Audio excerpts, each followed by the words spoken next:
اس کو قتل کر دیا. تو قتل ہوئے کے بعد میں اعضاء کاٹے جاتے، اس کا ناک کاٹ دیا، کان کاٹ دیے، آنکھیں نکال دی، یعنی آتش انتقام کی جو آگ ہے وہ پھر بھی ٹھنڈی نہیں ہوتی تھی، اس طرح کیا جاتا تھا. اسلام میں اس چیز کی اجازت نہیں ہے کہ کسی آدمی کو اس طرح مسئلہ، اس کو کہتے ہیں شکل بگاڑنا، مسئلہ کرنے کی اجازت نہیں ہے. اسی طرح اسلام میں اگر کسی کو قتل بھی کیا جائے گا تو وہ یعنی اس طرح کے مثلا تلوار سے اس زمانے میں قتل کیا جاتا تھا تاکہ مقصد حاصل ہو جائے. اب آگ میں جلانا یا کسی اور طریقے سے اس کی یعنی جس سے اس کو مرنا تو ہے ہی، لیکن اس سے پہلے اذیت اس کو پہنچانا، اس کی اجازت نہیں ہے. اب اس زمانے میں یہ بھی ہوتا تھا کہ اگر مخالف ہاتھ آ گیا تو بجائے تلوار کے قتل کرنے کے ٹھیک ہے بھئی پہلے اس کے پاؤں کاٹو، ہاتھ کاٹو اور اس کو تڑپا کے مارو. تو یہ چیز یعنی ولا تعتدوا، حد سے بڑھنا.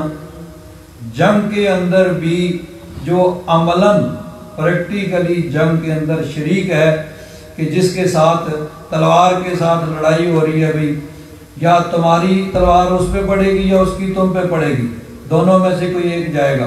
اگر تم نے اس پہ قابو کر لیا، اس کو قتل بھی کر دیا ہے، تو پھر بھی مسئلہ، شکل بگاڑنا، کان کاٹنا، ناک کاٹنا، آنکھیں نکالنا، اس چیز کی اجازت ولا تعتدوا میں یہ بھی ہے. تو اسلام کی جنگ صرف اعلاء کلمات اللہ کے لیے ہوتی ہے، اللہ کا نام بلند کرنے کے لیے ہوتی ہے. بڑا حضرت علی رضی اللہ تعالیٰ عنہ کا بڑا مشہور واقعہ ہے کہ آپ حضرت مولانا روم رحمۃ اللہ تعالیٰ علیہ نے بھی اس کو لکھا ہے کہ ایک جنگ میں ایک پہلوان کے ساتھ آپ کا مقابلہ ہو رہا ہے. تو حضرت علی رضی اللہ تعالیٰ عنہ، ظاہر بات ہے اس زمانے کے حساب سے ہاتھ میں تلوار ہے، دوسرے ہاتھ میں ڈھال ہے جس پہ مخالف کا وار روکا جاتا تھا. اس کے ہاتھ میں بھی تلوار ہوگی، ڈھال ہوگی، ایک دوسرے پہ وار کرنے کی کوشش کی جا رہی ہے، ایک دوسرے کو زیر کرنے کی کوشش کی جا رہی ہے. حضرت علی رضی اللہ تعالیٰ عنہ اس پہ غالب آ جاتے ہیں، اس کو گرا لیتے ہیں، اور گرا کے جب آپ کے قابو میں، کنٹرول میں آ جاتا ہے، اس کے سینے پہ بیٹھ کے اپنی تلوار سے اس کی گردن کاٹنے لگتے ہیں. اب وہ جو مخالف تھا پہلوان، اس نے دیکھا بھئی اب اور تو مجھ سے کچھ نہیں ہو سکتا، میں مغلوب ہو گیا ہوں، ان کی قابو میں، کنٹرول میں آ گیا ہوں. تو اس نے اپنے غصے کا اظہار اس طرح کیا کہ حضرت علی رضی اللہ تعالیٰ عنہ کے منہ پہ تھوک دیا. آخری یہی کر سکتا تھا، اس طرح اپنے غصے کا اظہار کر سکتا تھا کہ مرنا تو ہے چلو. جب اس نے حضرت علی رضی اللہ تعالیٰ عنہ کے منہ پہ تھوکا تو حضرت علی نے اپنا ہاتھ وہیں پہ روک لیا. تلوار اس کو مارنا چاہتے تھے، یہیں پہ رک گیا، آگے نہیں، تلوار چلائی نہیں، ہاتھ رک گیا، چھوڑ دیا اس کو، الگ کھڑے ہو گئے. وہ بھی اٹھ کے کھڑا، اپنے کپڑے وغیرہ جھاڑ کے کہتا ہے کہ بڑا عرصہ عمر گزر گئی جنگوں میں، جنگیں دیکھتے ہوئے اور جنگوں کے حالات سنتے ہوئے، لیکن ایسی جنگ کبھی نہیں دیکھی کہ میرا اور آپ کا مقابلہ ہو رہا ہے. اگر میرا بس چلتا، اگر آپ میرے کنٹرول میں آتے تو اب تک آپ کا لاشا یہاں پہ تڑپ رہا ہوگا، لیکن آپ نے مجھے قابو کر لیا، مجھ پہ کنٹرول حاصل کر لیا، اور قتل کرنا چاہتے تھے تو میں نے آپ کے منہ پہ تھوک دیا. تو میرا خیال تو یہ تھا کہ پھر آپ مجھے تڑپا کے ماریں گے، پاؤں کاٹیں گے، ہاتھ کاٹیں گے، پھر میری آنکھیں نکالیں گے، ناک کاٹیں گے، کان کاٹیں گے، اور آپ ہیں کہ آپ نے مجھے چھوڑ دیا. حضرت علی رضی اللہ تعالیٰ عنہ، مولانا روم فرماتے ہیں، گفت من تیغ از پہ حق می زنم. حضرت علی نے فرمایا کہ یہ جو میری لڑائی ہے نا، یہ تمہاری لڑائی اور میری لڑائی میں بڑا فرق ہے. تمہارے ہاں تصور لڑائی کا اور ہے، ہمارے ہاں اور ہے. میں جو لڑائی کر رہا ہوں وہ صرف رب کی رضا کے لیے کر رہا ہوں، اپنے مولا کو راضی کرنے کے لیے، دین اسلام کی سربلندی کے لیے کر رہا ہوں. تو جب تو نے میرے منہ پہ تھوکا تو فطری بات ہے کہ انسان کو اس سے غصہ آتا ہے. تو جب مجھے غصہ آیا تو اب میں نے سوچا کہ اب اگر میں تجھے قتل کروں گا تو یہ خالص اللہ کی رضا کے لیے نہیں ہوگا، بلکہ اس میں میری نفسانیت بھی شامل ہو جائے گی کہ میں نے اپنی ذات کے لیے تجھے قتل کیا ہے. ٹھیک ہے، پہلے لڑائی جو خالص اللہ کے لیے تھی، لیکن اب اس میں میرے نفس کا بھی دخل ہو گیا. تو میں نہیں چاہتا کہ میرے کسی عمل میں بھی میری ذات کا، نفسانیت کا دخل ہو.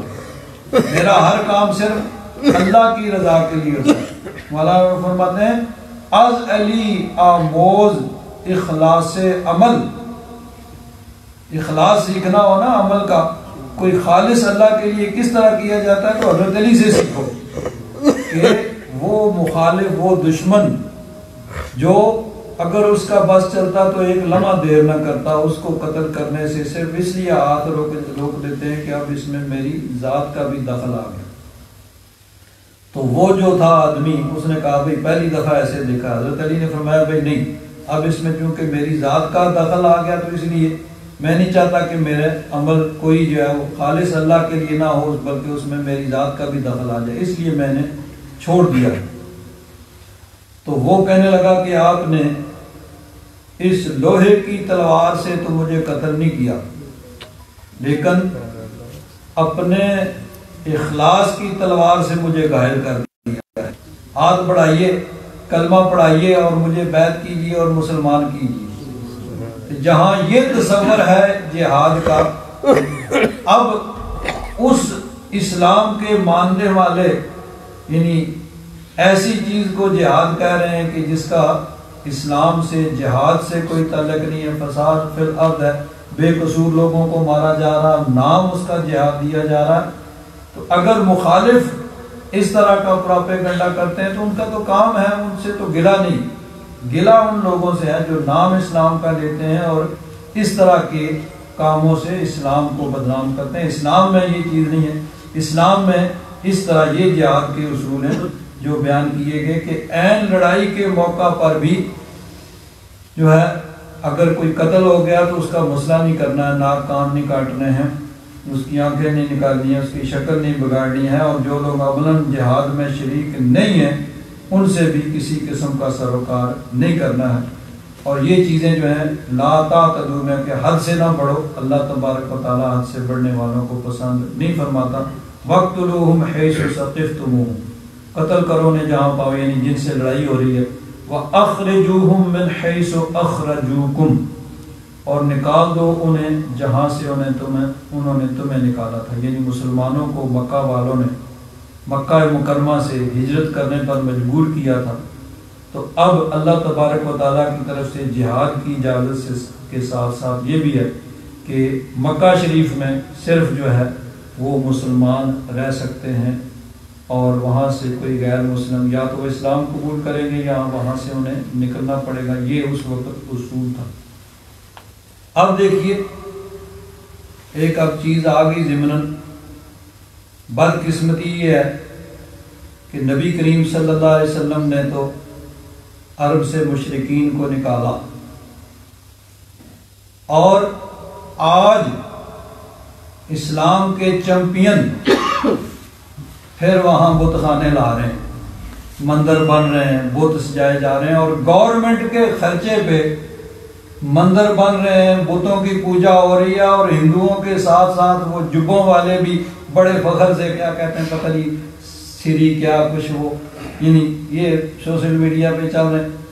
تو پھر وہاں پہ بت خانے سجائے جا رہے ہیں. اصل میں یہ اللہ تبارک و تعالیٰ کی طرف سے ان پہ مار پڑی ہے کہ وہ لوگ کہ جو خالص سچے مسلمان ہیں ان کو تم بلا وجہ مشرک کہہ رہے ہو، مسلمانوں کو مشرک کہہ رہے ہو، اس کی مار یہ پڑی کہ اب تمہارے ہاتھوں یہاں پہ شرک ہو رہا ہے، تمہارے خرچے پہ، خود تمہاری سرپرستی میں شرک ہو رہا ہے کہ وہاں پہ مندر بنائے جا رہے ہیں اپنے خرچے سے، اور وہاں پہ عبادت ہو رہی ہے، اور ہندوؤں کے ساتھ ساتھ وہ مسلمان بھی جو ہیں وہی کچھ کر رہے ہیں۔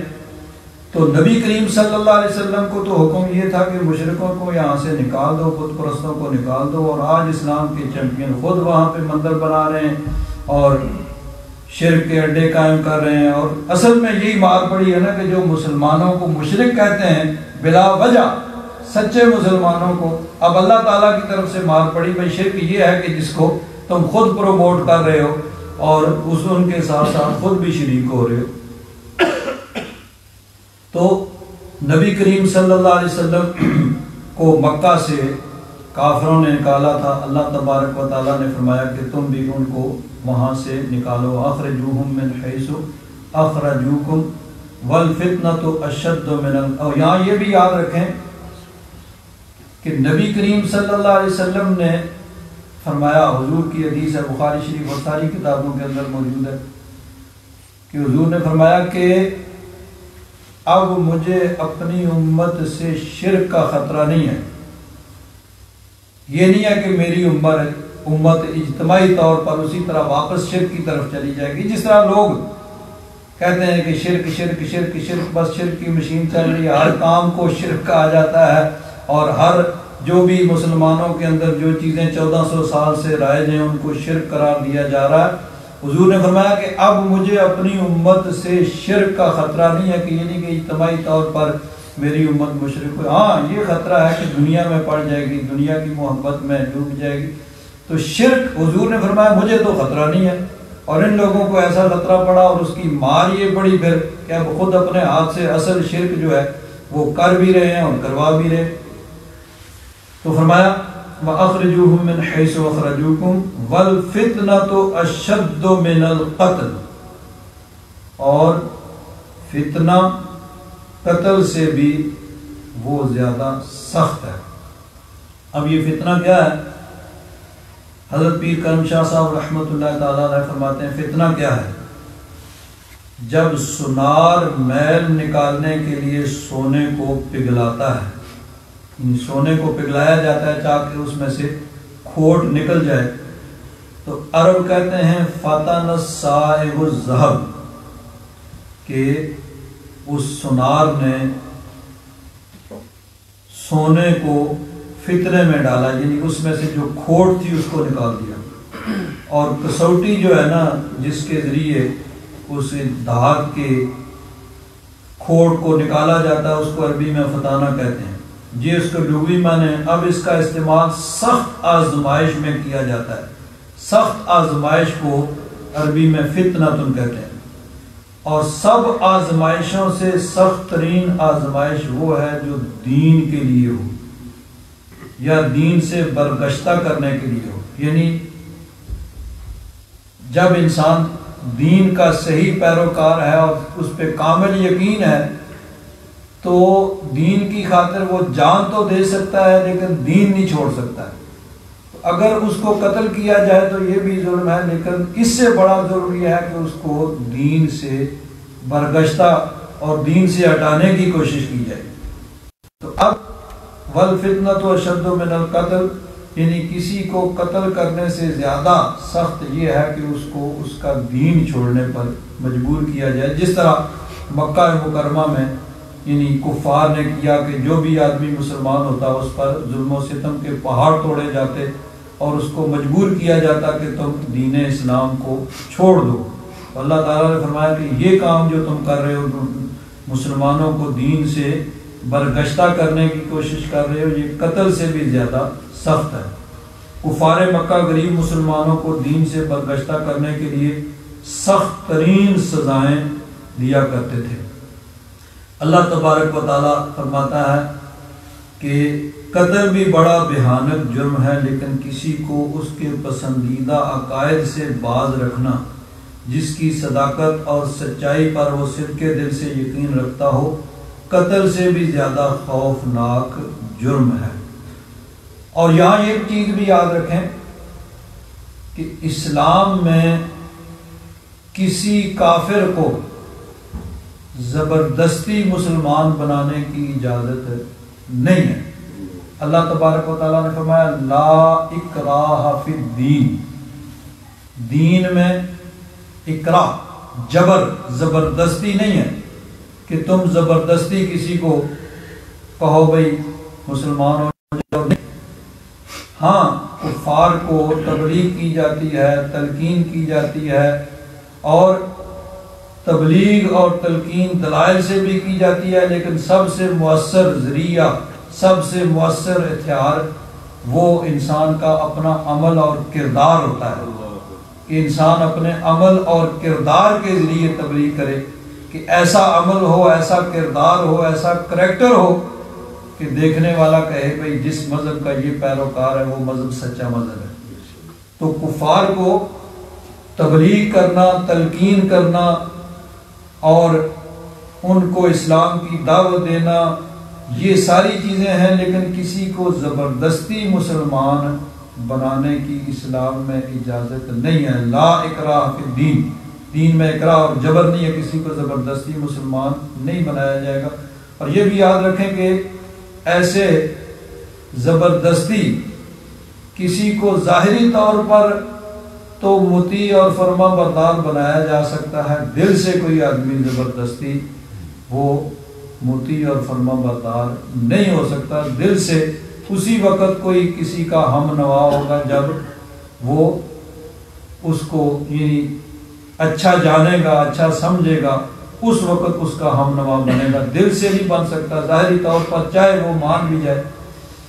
تو اس لیے بھی ہے کہ اگر کسی کو زبردستی کلمہ پڑھایا بھی جائے گا تو اندر سے وہ کافر ہی رہے گا، اور ایسا کلمہ پڑھنے والا اسلام کے لیے وہ کافروں سے بھی زیادہ خطرناک ہوگا. اس لیے لا اکراہ فی الدین، دین میں اکراہ اور جبر نہیں ہے، کسی کو زبردستی مسلمان نہیں بنایا جاتا، نہ اس کی اجازت ہے.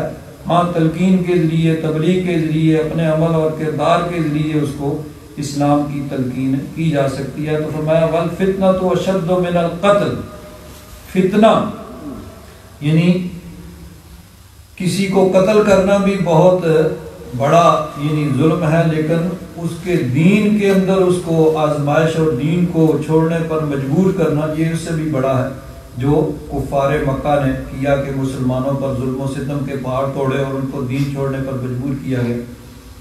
آگے فرمایا وَلَا تُقَاتِلُوهُمْ عِنْدَ الْمَسْجِدِ الْحَرَامِ، تم ان کافروں سے مسجد حرام کے پاس نہ لڑو. یعنی حرم شریف کا ادب احترام اس بات کا متقاضی ہے، اس کا تقاضا یہ ہے کہ وہاں لڑائی جھگڑا فساد کچھ تو خون نہ ہو. تو مسلمانوں کو فرمایا جا رہا کہ مسجد حرام کے پاس یعنی حدود حرم کے اندر ان سے نہ لڑو. حَتَّى يُقَاتِلُوكُمْ فِيهِ، یہاں تک کہ وہ تم سے وہاں حدود حرم کے اندر لڑے. اگر ان کی طرف سے لڑائی کا آغاز ہو تو پھر تمہیں اجازت ہے کہ تم اپنا دفاع کر سکتے ہو. فَإِن قَاتَلُوكُمْ فَاقْتُلُوهُمْ، تو اگر وہ تم سے لڑیں تو پھر تم بھی ان سے لڑو. كَذَلِكَ جَزَاءُ الْكَافِرِينَ، کافروں کی یہی جزا اور یہی ان کی سزا ہے. فَإِنِ انْتَهَوْا، پس وہ اگر باز آ جائیں، فَإِنَّ اللَّهَ غَفُورٌ رَحِيمٌ، تو بے شک اللہ تبارک و تعالی بخشنے والا، رحم فرمانے والا ہے.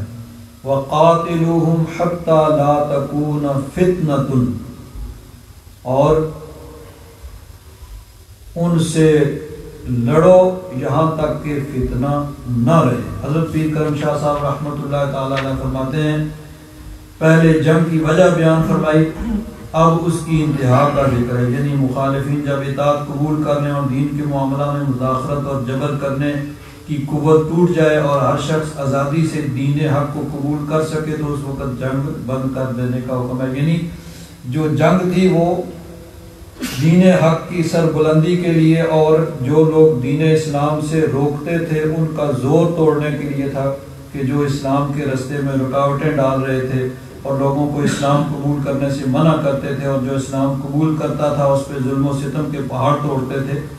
تو یہ چیز یعنی ہر چیز کا اصول، اور یہ 1400 سال پہلے بلکہ اس سے بھی زیادہ عرصہ پہلے وہ اصول بیان کیے جا رہے ہیں جو آج دنیا ظاہری طور پر دکھانے کے لیے تو ہے لیکن عملاً یہ چیزیں پھر بھی نہیں پائی جاتی۔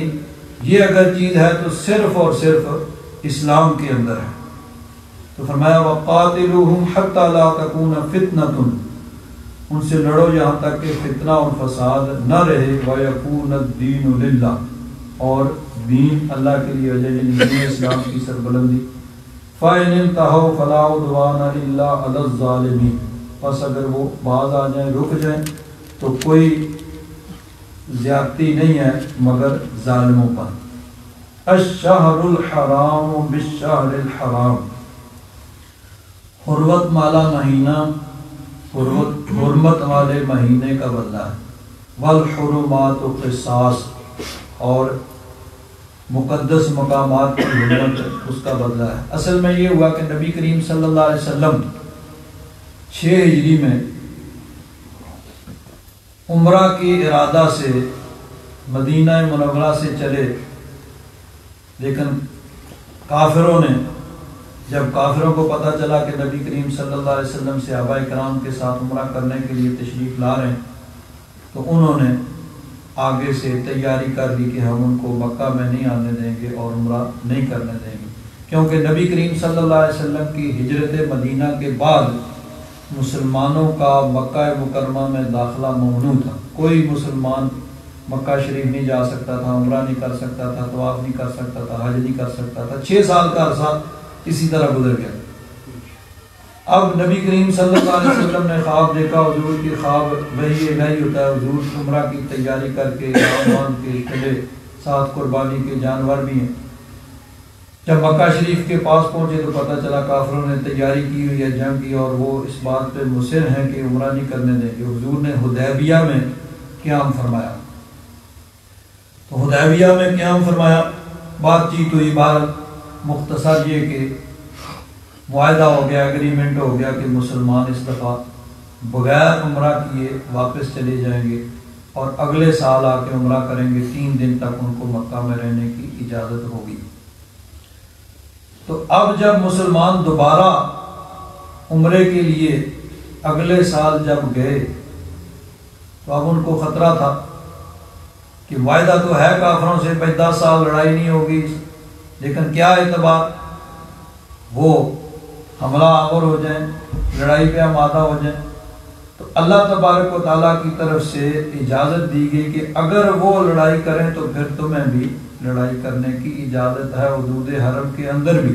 اور پھر عرب کے اندر کچھ مہینے جو ہیں ان میں لڑائی نہیں ہوتی تھی، اور یہ کام شروع سے چلا آ رہا تھا۔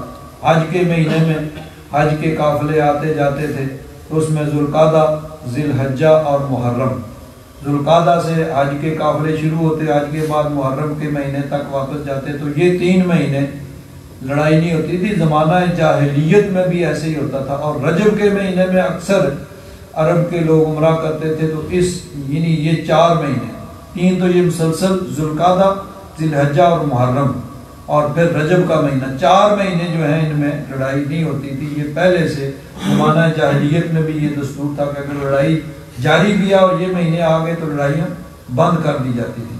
لیکن مسلمانوں کو یہ خطرہ تھا کہ ان کا کیا اعتبار ہے، وہ حملہ کر دیں۔ تو اللہ تبارک و تعالیٰ کی طرف سے مسلمانوں کو اجازت دی گئی کہ اگر وہ لڑائی کریں گے تو پھر یعنی حدود حرم کے اندر، اور کیونکہ وہ ذوالقعدہ کا مہینہ تھا جو اشہر حرام حرمت والے مہینوں میں آتا ہے، تو اس میں مسلمانوں کو یہ خطرہ ہوا کہ اگر ہم لڑائی کریں گے بھی تو یہ ایک تو حدود حرم کے اندر ہوگی اور پھر یہ حرمت والے مہینے میں ہوگی۔ تو اللہ تبارک و تعالیٰ نے فرمایا کہ ایک تو یہ کہ انہوں نے خود آغاز کیا کہ اللہ کے گھر سے انہوں نے تمہیں روکا، یعنی سال گزشتہ جو حضور نبی کریم صلی اللہ علیہ وسلم عمرہ کے لیے تشریف لے گئے اور کافروں نے رکاوٹ ڈال دی اور مسلمانوں کو عمرہ نہیں کرنے دیا گیا، تو ابتدا ان کی طرف سے ہوئی، ایک تو حرمت والا مہینہ اور ایک حرم شریف کے اندر وہ جنگ کے لیے تیار ہو گئے اور مسلمانوں کو انہوں نے عمرہ نہیں کرنے دیا۔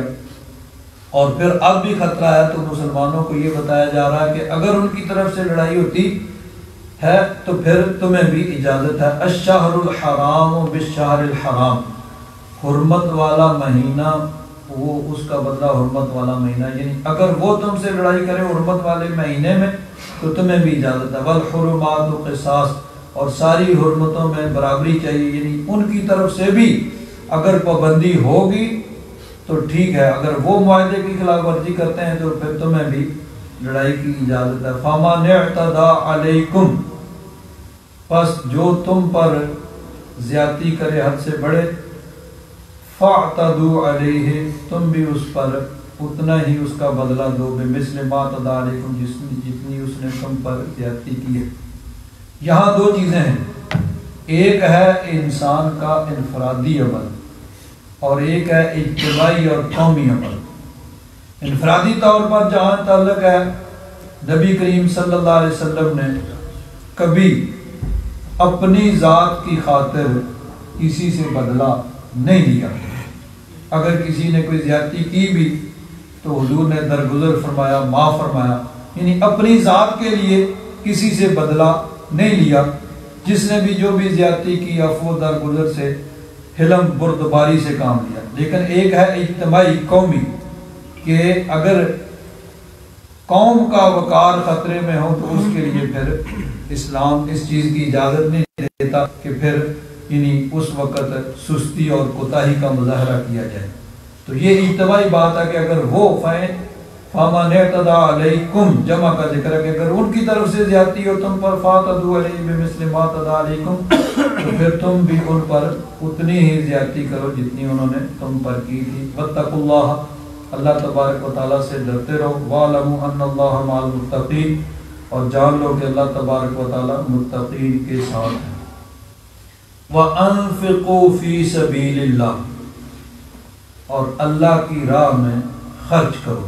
یہاں مطلقاً ہے، جہاں بھی یعنی ضرورت ہو اللہ تبارک و تعالیٰ کا حکم، اس میں فرض جو صدقات یعنی زکوٰۃ کے علاوہ باقی نفری صدقات، اور جہاں پر دین اسلام کی سربلندی کے لیے، جہاد کے لیے جیسے بھی ضرورت ہو، سب اس کے اندر سب شامل ہیں۔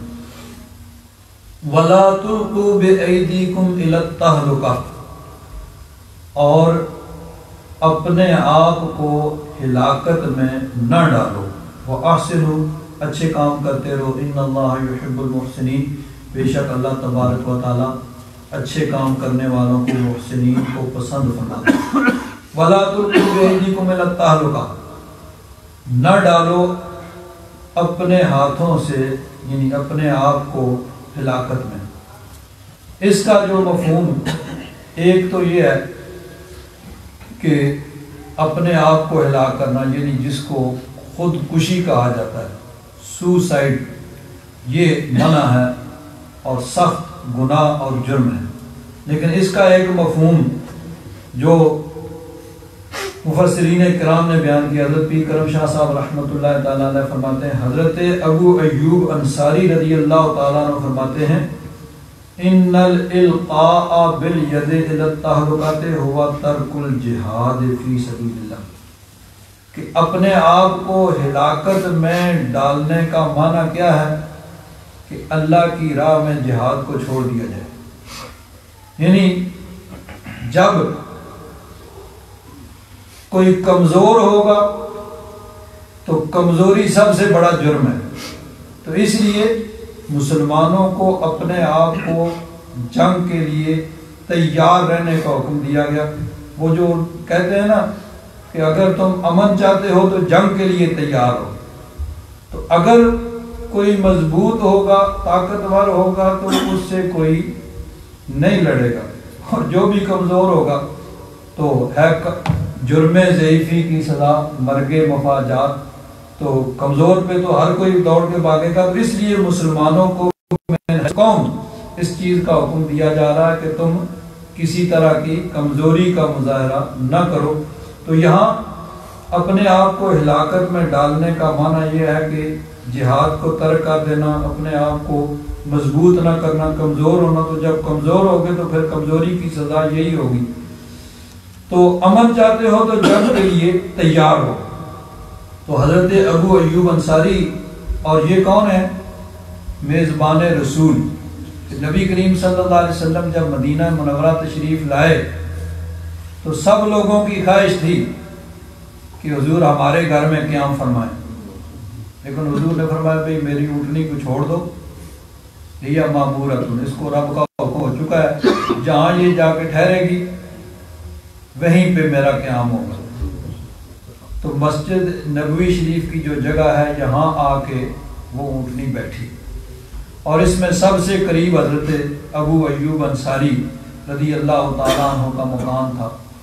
تو حضرت ابو ایوب انصاری رضی اللہ تعالیٰ عنہ کے گھر میں حضور نے قیام فرمایا، تو ان کو میزبان رسول کہا جاتا ہے کہ نبی کریم صلی اللہ علیہ وسلم کی میزبانی کا شرف ان کو حاصل ہوا۔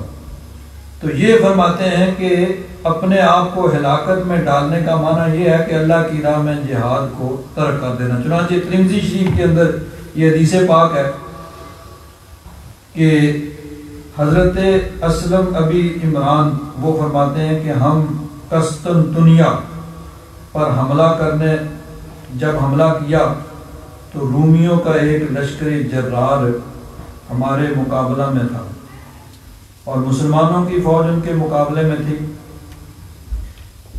تو ایک مسلمان، یعنی لشکر آمنے سامنے ہیں، ایک مسلمان سپاہی نے تنہا لشکر روم پر حملہ کر دیا اور ان کی صفوں میں گھس گیا۔ تو لوگ چلائے سبحان اللہ، اس نے اپنے ہاتھوں سے اپنے آپ کو ہلاک کیا۔ تو حضرت ابو ایوب انصاری رضی اللہ تعالیٰ عنہ کھڑے ہو گئے اور فرمانے لگے اے لوگو، تم نے اس آیت کا غلط مطلب سمجھا ہے، آؤ میں تمہیں اس کا شان نزول بتاؤں کہ اس کا شان نزول کیا ہے۔ فرماتے ہیں جب اسلام کو غلبہ حاصل ہو گیا اور مسلمان مجاہدوں کی تعداد بھی کافی بڑھ گئی تو ہم انصار، یہ انصار مدینہ میں سے مدینہ شریف کے رہنے والے تھے، تو فرماتے ہیں انصار مدینہ نے آپس میں مشورہ کیا کہ اب جان بازوں کی کمی نہیں رہی ہے اور اسلام کو عزت و عظمت حاصل ہو گئی ہے، اور مسلسل کئی سال تک ہم اپنی کھیتی باڑی اور کاروبار کی طرف کوئی توجہ نہیں دے سکے۔ انصار کا یعنی باغبانی، کھیتی باڑی، یہی ان کا پہلے کام ہوتا تھا۔ تو اب ہمیں اپنی مالی حالت درست کرنے کے لیے ساری کوششیں صرف کرنی چاہیے۔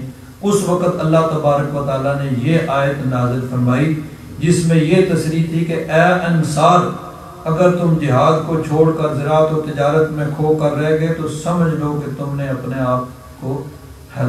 ہاتھوں سے اپنے آپ کو ہلاکت کے گڑھے میں پھینک دیا۔ حضرت ابو ایوب انصاری رضی اللہ تعالیٰ عنہ، یہ اس وقت حالانکہ یہ تقریباً کوئی 50 ہجری یا اس کے قریب کی بات ہے، تو بہت بوڑھے وہ صحابی تھے، لیکن وہیں پہ وہ اسی جنگ کے اندر یعنی وہیں پہ ان کی شہادت ہوئی، اور وہی جو فصیل شہر تھی وہیں پہ ان کا یعنی قبر شریف، ان کی مزار شریف آج بھی وہاں پہ موجود ہے اور لوگ جا کے اس کی زیارت کرتے ہیں، وہاں فاتحہ خوانی کرتے ہیں۔ تو بہرحال حضرت ابو ایوب انصاری رضی اللہ تعالیٰ عنہ نے فرمایا کہ اپنے ہاتھوں سے ہلاکت میں ڈالنے کا مطلب یہ ہے کہ جہاد سے تم ہاتھ کھینچ لو، اور جب تم جہاد سے ہاتھ کھینچو گے، اپنے آپ کو کمزور کرو گے، تم مضبوط نہیں ہوگے، تو پھر اس کا نتیجہ یہ نکلا کہ ہر کوئی تم پہ چڑھ دوڑے گا، اور جب مسلمان مضبوط ہوں گے تو پھر کوئی بھی ان سے لڑنے سے پہلے 100 بار سوچے گا کہ ہے جرم ضعیفی کی سزا مرگ مفاجات، کہ جو کمزور ہوتا ہے سب اس پہ دوڑتے ہیں، اور مضبوط جو ہوتا ہے اس کی طرف دیکھنے کی طرف میں پہلے سوچا جاتا ہے۔ تو اس لیے مسلمانوں کو یہ کہا گیا کہ تم یعنی اپنے آپ کو مضبوط کرو، اور یہ جو مقولہ ہے کہ اگر امن چاہتے ہو تو پھر جنگ کے لیے تیار ہو، جنگ کے لیے جب تیار ہوگے تو تبھی امن ہوگا، اگر تم جنگ کے لیے تیار نہیں ہوگے تو پھر امن بھی حاصل نہیں کیا جا سکتا۔ یہاں یہ لفظی اس کا معنی یہ تو ہو گیا نا، اس کا حقیقی مفہوم جو حضرت ابو ایوب انصاری رضی اللہ تعالیٰ عنہ نے بیان کیا، لیکن لفظی معنی یہ ہے کہ وَلَا تُلْقُوا بِأَيْدِيكُمْ إِلَى التَّهْلُكَةِ، اپنے ہاتھوں سے اپنے آپ کو ہلاکت میں نہ ڈالو۔ تو دوسری جگہ بھی فرمایا وَلَا تَقْتُلُوا أَنفُسَكُمْ، اپنے آپ کو قتل نہ کرو۔ تو اس اعتبار سے خودکشی حرام ہے کہ اپنے آپ کو قتل کرنا، خودکشی جس کو کہا جاتا ہے، انگلش والے سوسائڈ کہتے ہیں، یہ حرام ہے اور سخت جرم، گناہ یعنی کبیرہ ہے کہ جو اپنے آپ کو قتل کرتا ہے۔ اس کی صورت کوئی بھی ہو سکتی ہے۔ حدیث پاک میں آتا ہے کہ ایک جنگ کے اندر ایک آدمی تھا، مسلمانوں کی طرف سے لڑ رہا ہے اور بڑی بہادری کے ساتھ لڑ رہا ہے۔ تو ایک آدمی نے، ایک صحابی آئے حضور کی بارگاہ میں، عرض کہ یا رسول اللہ فلاں نے تو آج کمال کر دیا، کیسی جنگ کر رہا ہے کہ صفوں کی صفیں الٹ رہا ہے۔ تو حضور نے فرمایا کہ ہوا فی النار، وہ تو جہنمی ہے۔ صحابہ کرام نے سنا تو ٹھٹک کے رہ گئے، حیران رہ گئے کہ اتنی بہادری سے جو آدمی مسلمانوں کی طرف سے لڑ رہا ہے، کافروں کو قتل کر رہا ہے، تو اس کے بارے میں فرمایا جا رہا ہے کہ یہ جہنمی ہے۔ اب صحابہ کرام کو نبی کریم صلی اللہ علیہ وسلم کی بات پہ یقین کامل تھا کہ جس طرح اس بات پہ یقین کامل ہے کہ 2 + 2 4 ہوتے ہیں، 3 یا 5 نہیں ہو سکتے، یا جس طرح اس بات پہ یقین کامل تھا کہ سورج مشرق سے نکلتا ہے، اسی طرح ان کو یقین کامل تھا کہ جو حضور نے فرمایا وہ حق ہے، ہمیں سمجھ آئے یا نہ آئے، ہماری آنکھوں سے پوشیدہ ہو، لیکن جو حضور نے فرمایا وہی درست ہے۔ تو ایک صحابی فرماتے ہیں کہ میں نے تہیہ کر لیا کہ میں آج اس آدمی کے ساتھ ساتھ رہوں گا، دیکھوں گا کہ اس کا انجام کیا ہوتا ہے جو اتنی بہادری سے لڑ رہا ہے۔ حضور فرماتے ہیں کہ وہ جہنمی ہے۔ تو فرماتے ہیں کہ وہ لڑائی کرتا رہا، مارتا رہا دشمنوں کو، خود بھی زخمی ہوتا رہا، اتنا زخمی ہو گیا کہ تکلیف برداشت نہ کر سکا، تو اس نے اپنی تلوار ہی سینے پہ رکھی اور اوپر سے اپنا بوجھ ڈالا اور تلوار اس کے آر پار ہو گئی اور وہ مر گیا، یعنی خودکشی کر لی۔ اب خودکشی حرام ہے تو وہ حرام موت مرا۔ تو اس لیے نبی کریم صلی اللہ علیہ وسلم نے گاہ نبوت سے دیکھ رہے تھے کہ بے شک وہ بڑی بہادری کا، جرأت کا مظاہرہ کر رہا ہے، لیکن آگے چل کے اس نے یعنی خودکشی کرنی ہے، حرام موت مرنا ہے، تو اس لیے حضور نے فرمایا۔ تو یہاں فی النار کا مطلب یہ ہے کہ وہ ایسا عمل اس نے کیا ہے کہ جس کی وجہ سے وہ جہنم، اب اللہ تعالیٰ معاف فرما دے۔ اور یہ یاد رکھیں کہ یہ گناہ کبیرہ ہے، گناہ کبیرہ کفر نہیں ہوتا ہے۔ جس طرح باقی سارے بدکاری گناہ کبیرہ ہے، شراب نوشی، جوا، باقی سارے گناہ کبیرہ ہیں، تو گناہ کبیرہ یعنی بہت بڑا جرم ہے، لیکن آدمی اس سے کافر نہیں ہوتا۔ جو آدمی خودکشی کرے گا اس نے گناہ کبیرہ کیا ہے، بہت بڑا جرم کیا ہے۔ ایک حدیث پاک میں آتا ہے کہ جس آدمی نے جس طرح خودکشی کی ہے اس کو جہنم میں یہی سزا ملے گی، کیونکہ ایک آدمی نے چاقو سے اپنے آپ کو مار لیا تو وہ بس چاقو کے ہاتھ میں ہوگا اور اپنے آپ کو وہ چاقو مارتا رہے گا۔ کسی نے اپنے آپ کو اوپر سے گرا لیا تو یہی سزا اس کو جہنم میں ملے گی، وہ اپنے آپ کو اوپر سے گراتا رہے گا۔ لیکن بہرحال یہ گناہ کبیرہ ہے، کفر نہیں ہے۔ تو اگر کسی نے خودکشی کی ہے تو اس کو مسلمانوں کی طرح اس کو کفن دفن بھی اس کا کیا جائے گا، جنازہ پڑھا جائے گا، اس کو دفنایا جائے گا، اس کے لیے بخشش کی دعا بھی کی جائے گی کہ جس طرح باقی گناہ کبیرہ ہیں اسی طرح یہ بھی گناہ کبیرہ ہے، تو اس کے لیے یعنی بخشش کی دعا کی جائے گی۔ چنانچہ دیکھیے ایک حدیث پاک میں حضرت جابر بن عبداللہ انصاری رضی اللہ تعالیٰ عنہ بیان کرتے ہیں کہ حضرت طفیل بن عمر نے نبی کریم صلی اللہ علیہ وسلم سے کہا کہ آپ کا فلاں مضبوط قلعہ کے متعلق کیا خیال ہے۔ اس میں آگے ہے کہ حضرت طفیل نے جب ہجرت کی تو ان کے ساتھ ان کے قبیلے کا ایک شخص اس نے بھی ہجرت کی، وہ شخص بیمار ہو گیا، یعنی مدینہ منورہ میں آئے، ہجرت کر کے مسلمان ہوئے، صحابی رسول بن گئے، تو وہ بیمار ہو گیا اور اس شخص نے بے صبری کی اور چھری سے اپنے ہاتھ کی رگیں کاٹ ڈالی۔ اب ظاہر بات ہے خون جب بہتا ہے تو خون بہنے سے انسان کی موت واقع ہو جاتی ہے، تو وہ ان کی موت واقع ہوگی۔ حضرت طفیل نے اس کو خواب میں دیکھا اور اسے پوچھا کہ تمہارے ساتھ کیا معاملہ ہوا؟ اس نے کہا نبی کریم صلی اللہ علیہ وسلم کے ساتھ ہجرت کرنے کی وجہ سے اللہ تبارک و تعالیٰ نے مجھے بخش دیا، یعنی اسلام، صحابیت اور ہجرت کی وجہ سے اللہ تعالیٰ نے بخش دیا۔ تو انہوں نے پوچھا کہ تمہارے ہاتھ کا کیا ہوا؟ یعنی اپنے ہاتھ سے انہوں نے چھری سے رگیں کاٹی تھیں جس کی وجہ سے ان کی موت ہوئی تھی۔ تو انہوں نے کہا کہ مجھے بتایا گیا کہ ہم اس چیز کو ہرگز ٹھیک نہیں کریں گے جس کو تم نے خود خراب کیا ہے، باقی تو بخشش ہو گئی، لیکن وہ رگیں جو تم نے خود کاٹی ہیں یہ کہا گیا کہ میں اس کو ہم ٹھیک نہیں کریں گے۔ حضرت طفیل وہ نبی کریم صلی اللہ علیہ وسلم کی بارگاہ میں حاضر ہوئے، عرض کی یا رسول اللہ، وہ مسلمان تھا، آپ کا صحابی تھا، لیکن اس سے یہ غلطی ہوئی کہ اس نے خودکشی کر لی، اپنے آپ کو قتل کر لیا۔ تو یہ میں نے دیکھا ہے کہ اس نے بتایا کہ اس کو بخش دیا گیا صحابیت، اسلام اور ہجرت کی وجہ سے، لیکن وہ اس کے ہاتھ جو اس نے خود کاٹے تھے وہ کہا گیا کہ ہم اس کو ٹھیک نہیں کریں گے جو تم نے خود خراب کیا۔ تو انہوں نے نبی کریم صلی اللہ علیہ وسلم کی بارگاہ میں عرض کیا کہ یا رسول اللہ اس کے لیے دعا فرما دیں۔ تو نبی کریم صلی اللہ علیہ وسلم نے اپنے ہاتھوں کو اٹھا کر اللہ تبارک و تعالیٰ کی بارگاہ میں دعا کی کہ اس کے ہاتھوں کو بھی معاف فرما دے۔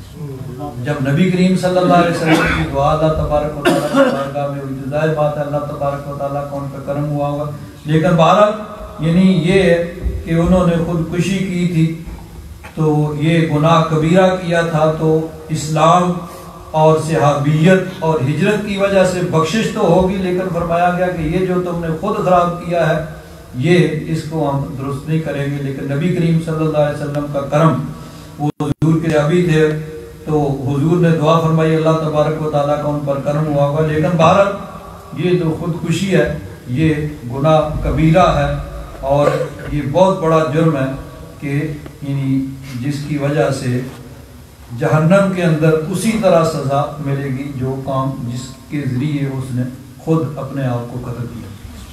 الحمدللہ رب العالمین والصلاة والسلام علی حبیبہ سیدنا و مولانا محمد وعلی آلہ وصحبہ اجمعین۔ اللہم انک عفو کریم تحب العفو فاعف عنا یا غفور یا غفور یا غفور۔ صلی اللہ تعالی علی حبیبہ سیدنا و مولانا محمد وعلی آلہ وصحبہ اجمعین۔